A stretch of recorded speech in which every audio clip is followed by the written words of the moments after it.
Welcome to our YouTube video on how to unmark an email as spam in Gmail.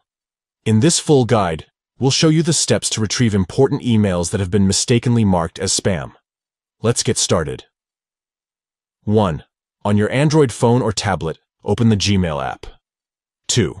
Look for the menu icon, usually represented by 3 horizontal lines, in the top left corner of the app interface. Tap on it to access the menu options. 3. Within the menu, find and tap on the Spam option. This will take you to the Spam folder, where all the marked spam emails are stored.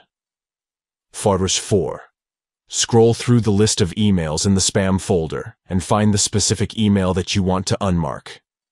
Tap on it to open and view its contents. 5.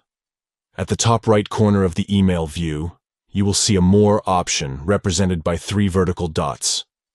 Tap on it to reveal additional actions. 6. From the list of options that appear after tapping More, locate and tap on Report Not Spam. This action will remove the email from the spam folder and restore it to your inbox. By following these simple steps, you can ensure that important emails are not overlooked or lost in the spam folder. Stay organized and never miss an important message again. Thank you for watching our video. If you found this guide helpful, please like, share, and subscribe to our channel for more useful tutorials. Stay tuned for more tips and tricks.